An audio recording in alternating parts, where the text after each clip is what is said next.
Hello ladies and gentlemen, this is Blue Maxima, and I'm here checking out Fullblast. It is the latest in the series of obscure indie ports done by Ratalaika Games. And that's pretty much all there is to it, really. I mean, this is a scrolling shooter, and a pretty basic one at that, but nothing wrong with being basic if you're decent. I've been playing this for about 50 minutes at this point, and the reason why I decided to give up and stop there is because I earned the platinum again. The platinum is literally kill a certain amount of each type of enemy and finish the first 3 levels. I finished the first 3 levels in like 10 minutes. It's really not that hard, and it's actually kind of frustrating if I'm being perfectly honest, because remember when trophy hunting and achievement whoring and stuff like that used to be a relative achievement? No pun intended. Because you see, if you had a lot of achievements, it meant you achieved a lot in these sorts of games, right? But then you've got games like Fullblast, which are literally, oh, just finish a couple of levels and, you know, kill a few enemies and you get your platinum. It's a little bit more insulting in this one, because if we go into the main menu and head down to the bottom option in the menu here, but funnily enough, you can go to the top from the bottom, but you can't go to the bottom from the top. I didn't notice that. But if you go to your missions, you can see that you've actually got some more in-depth stuff going on here, like Rookie Season and Veteran Pilot. I'm going to guess that's finish the game on easy, medium, and hard. So I don't know why... Oh, well, who am I kidding? I've read the article. It's a pretty well-known fact at this point that trophy hunters will actually buy really cheap games on Vita from people like Ratalaika because they know they hand out platinums like candy.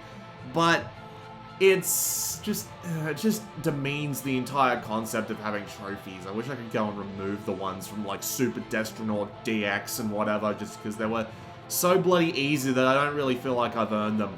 So you've got a few high scores here. Strangely enough, it doesn't actually say my score on my name because I quit. I didn't actually like give up and die, and thankfully we do have online leaderboards. Probably exclusive to this version, but might not be. There are a few different versions of this game. I believe there's a version coming out on Switch. There's one on... Oh. Apparently I'm in the top 10, but then again, this game literally just came out like a few hours ago, so it's not like it matters too much. So, whatever. The joystick here shows you your controls. You can use either the shoulder buttons for your weaponry or your face buttons, and that's pretty much it. You can use the D-pad to move, despite the fact it doesn't say you can in there. And the settings menu is, well, it's pretty self-explanatory in all honesty. The difficulty does actually change pretty heavily depending on whether you're going on normal or hard. I found normal to be pretty much a cakewalk. The only time I died is when a boss decided to just blunder right into me. You do actually get a lot of chances, though. So, I mean, you can put it up to hard if you like. It does actually have a significant effect on the difficulty. It doesn't just make them hardier. It does actually make them shoot more bullets. So it does make it a bit more difficult. So, you know, props to them for that one. And I don't know why you would ever turn off Turbo Fire. Why the fuck would you turn it off?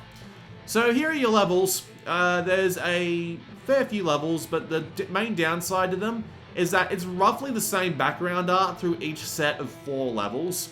So you do kind of need to get used to repetitive imagery as you're playing, but oh well. We're just going to head straight to level 7. I am playing on hard difficulty, so I probably am going to die once or twice, but, you know, that's not the worst thing in the world. I don't mind looking bad at games and videos, I just don't like looking incompetent.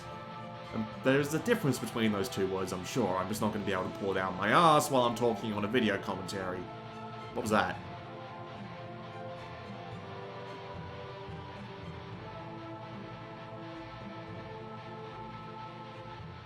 Okay, apparently that wasn't anything, so let's give it a shot, shall we? The English is not commendable.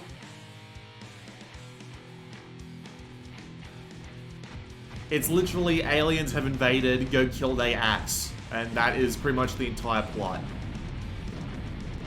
So the game is a very basic scrolling shooter. You have a main weapon, and you have Mega Bombs. Mega Bombs will get rid of everything on the field. Bullets, enemies, and, well, they won't get rid of pickups, at least I don't think they will. You have multiple different kinds of enemies, but they, for the most part, they all fire the same bullet. There are a couple of special enemies that will fire slightly different bullets, but as far as I can tell, it all does the same damage anyway, so it's not a massive issue. The main enemies that you want to be looking out for is mainly the main enemies that you mainly want to be looking out for is the purple butterflies. The purple butterflies are the only enemies in this game that drop pickups when you kill all of a particular wave of them. So you do want to be killing them as much as possible for their weapon upgrades. The weapon upgrades are very simple. You get two different sets of weapons. You get what I've got now, which is basically the straight shot, and then you get the spread shot. There is actually a difference between the two of them. Spread shot will obviously hit over a wider area, but at its maximum upgrade level, the straight shot will fire 4 bullets, while the spread shot will only fire 3. So it's actually quite a interesting thing. Do you want to be able to do more damage up front, or do you want to be able to do more damage, do you want to be able to do damage over a wider area? And while that's not like, it's not like a major revolution in video games or anything, but I appreciate there actually being a difference between the two weapons and how they handle and work. So, you know, I will give them credit. A slight credit. I'll give them enough for 1 credit at the local arcade. That's the amount of credit I will give them. And that is pretty much it, more or less. I mean, there's a demonstration of the super bomb, because there was no way I was going to get out of that without taking a few extra hits that I didn't really want to take. And, well, there are a couple of other things I can go over, I suppose. You saw the brain enemy there, which, you know, controlled a few of the other enemies. You can see a couple of different kinds of shots, but again, it's not really that much different. Your health bar is quite interesting in this game, so you are able to take a lot of shots. The downside to this is that they also feel the need to chuck in a ton of bullets. Your collision mask in this game isn't particularly great. It's not horrible. Like, you can easily avoid a lot of bullets, but there are some enemies in this game which are absolute dicks with their patterns. And there is this one repetitive motion that you really need to get used to. This one repetitive motion is get to the one side of the screen, hold still, wait for the majority of the bullets to come out, then move your way over to the other side of the screen. This is something that you'll have to do with a lot of different kinds of enemies. And that is just a little bit of a pattern that I've been having a little bit of trouble getting a hang on, but honestly, it's not that bad in the grand scheme. It is just a bit iffy. You do also get 1 extra weapon when you go 1 above the top level of whatever weapon you're carrying, and that is a homing missile that fires out in intervals. You don't actually get to choose when you fire it, but thankfully there isn't really a point in the game where you really need to release the fire button. And the missile will just track down and shoot whatever it feels like, which is, you know, always nice to have. And I am pretty much at full power at this point, so for the most part, I'm just focused on avoiding the pickup I don't want, which was that one there, which contains the spread gun, and collecting as many 2x multipliers, extra lives, shields, and fast fires, and just other pickups like that. The pickups in this game aren't particularly interesting, I will say that much. They are relatively basic and otherwise unimpressive. See what I mean with this guy in particular, this big green guy? Go to one side of the screen, wait for him to start firing, then move over to the other side of the screen so that the majority of his bullets can't hit you. That is pretty much how you deal with every major enemy in this game, including most of the bosses. Most of the bosses in this game are, well, they're not uninteresting, but at the same time, they're definitely not, oh wow, that's actually a really cool idea for a boss style, right? They are decent enough at what they do, and they will keep you challenged, but they will not be particularly amazing. They also have this annoying tendency to just kind of recycle the same idea for a boss. Like there's this one unique boss which goes under the ground in the first major set of levels. It'll go underground for a bit, and then it'll come back up and start shooting at you, then it'll go underground again, and you have to wait for it to come out and then shoot it in the face, because it's the giant caterpillar. And for some reason, like, it took me a little bit to figure out that you don't shoot the giant caterpillar in the arse, you shoot it in the face, because pretty much every other video game I've ever played has had me shooting the arse of the giant caterpillars. It's a little bizarre, if I'm being perfectly honest, but it's nothing that isn't particularly something you can't adapt to. Mainly because the game is quite friendly with how it tells you if you're dealing damage or not. The enemies will flash red. So it's not like you will be like, oh, I'm shooting this guy in the face, but it's not doing anything. I must not be, I think I'm hitting in the right place. No, you'll know if you're hitting it in the right place. So it is absolutely fine on that regard. The game runs at 30 frames a second, which is perfectly fine, I suppose. It doesn't really impress in any way, graphically. I mean, it's got nothing particularly wrong with it. It does look relatively nice. Like, everything's rendered in 3D, and a life form is coming to your position. Stay alert and don't let it escape. Okay. The general graphical quality... Oh, fuck me, it's just two of these things. Yes, I have fought these things before. It's basically just a repeat of a, previous boss. And unfortunately, since I've died, I lose all my pickups. And since we're in the middle of a boss fight, those purple butterflies don't spawn, which means I'm kind of stuck with this. But, as I was saying, the game runs at a relatively solid 30. Nothing wrong with the way it runs. It doesn't run at a full 60 like the other console versions do. Yeah, that's what I mean when I say the guys just blunder into you. That's going to be your main cause of death, outside of, you know, just general attrition. We'll see if I can beat these guys without losing all my lives. I don't think I will, but I'll give it a shot anyway. Honestly, if I get one dead, I won't have to worry about fighting both of them. I won't have to worry about dying anymore, but that's going to be the big deal, isn't it? You can't actually damage the middle parts of them until you take out the wings.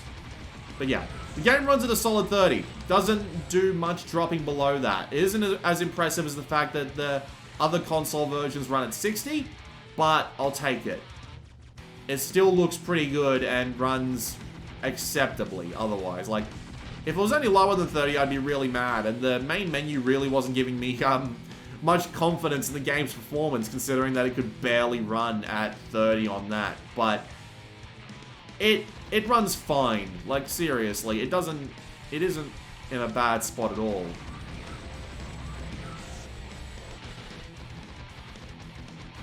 Yeah, these guys suck, because the old wait in one spot and wait for the bullets to make it so that you can't really hit them. It's that trick does not work when you've got two of these bastards at once. Yeah, I'll be safe here. Although they're going to come back for a second round, and I'm going to need to move about here.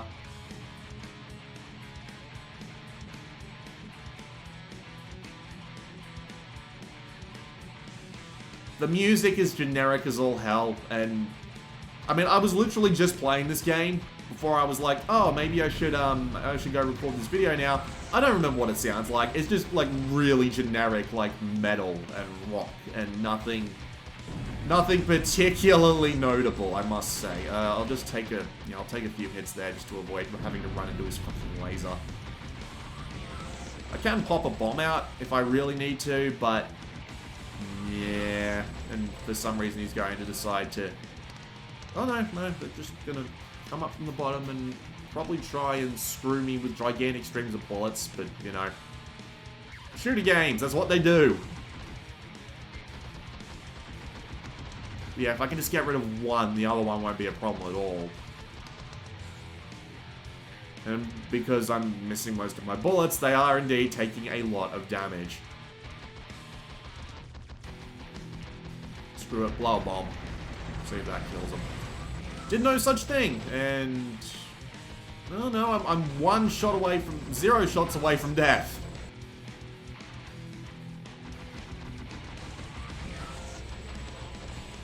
Come on, one of you's got to go down eventually. No, apparently not. I think if I'll pull back here and I'll just try and lay some extra shots into him while he's going across this. Didn't work out as well as I hoped. Back up the top we go.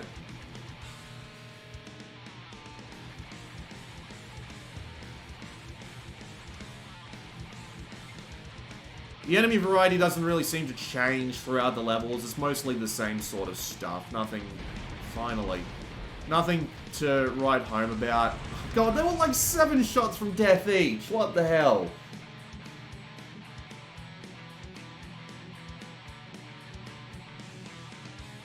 Yeah, we're about 15 minutes in, and I think that's more than enough for a video of this game, because honestly, it just looks like the same thing. And considering they've already started recycling bosses, it's, no, screw it. I'll play for a couple more minutes just to, you know, summarize my thoughts, but yeah, it's not that bad. It's pretty average. It doesn't really do anything over the top. Your health does actually get restored at the end of the level, by the way, which is a very nice touch. But yeah, the overall quality of the game honestly isn't that bad. It doesn't do anything particularly noteworthy or just, you know, anything to make it stand out at all. But it's pretty basic 2D shooting with a decent looking background, nothing amazing. The bullet patterns are a little bit annoying, but at least you get a lot of health to compensate for them. And hard is legitimately pretty hard and will keep you challenged for a little bit. And while you can get the Platinum Trophy in 45 minutes, which kind of puts a whole stump on the idea of, you know, going through the entire game on hard mode to get yourself a decent little Platinum Trophy, the game itself isn't too bad. And at the moment, if you're on PlayStation Plus at least, you can get this game for under $5. And, I mean, honestly, if you're looking for a scrolling shooter, that isn't too bad. I've played worse games at... Whoa. What's that about? Oh, come on. I was right on top of it. Why didn't you let me pick it up?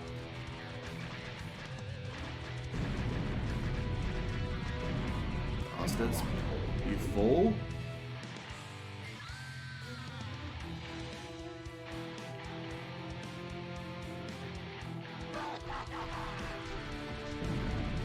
Okay, that's interesting. I don't remember stage 4 going into a fight like this, like right off the bat, but oh well. I'll fight him anyway. Ow. Ow.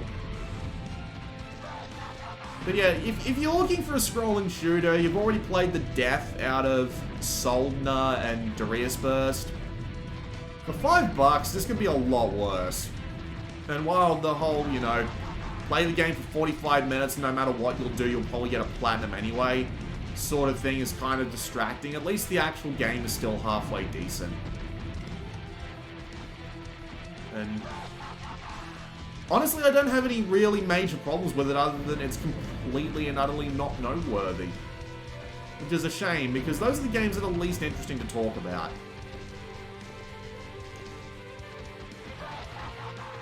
It wants me to attack the legs. And also try and avoid the mines. That would be a smart idea, you know? Nothing wrong with avoiding mines. The most annoying thing in this game is when you kill a bunch of butterflies and they drop a fucking, they drop just this fucking red mine right on top of where they died. So if you swing in, thinking to yourself, oh, I'm gonna get me a free power-up. No, you're not. There goes one leg.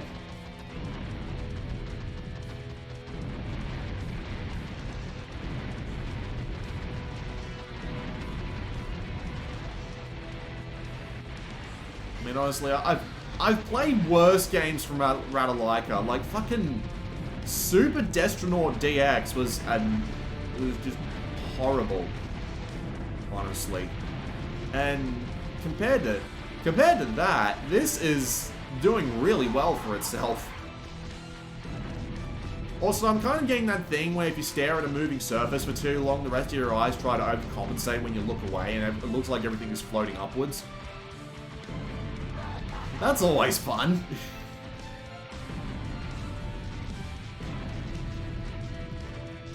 Ow.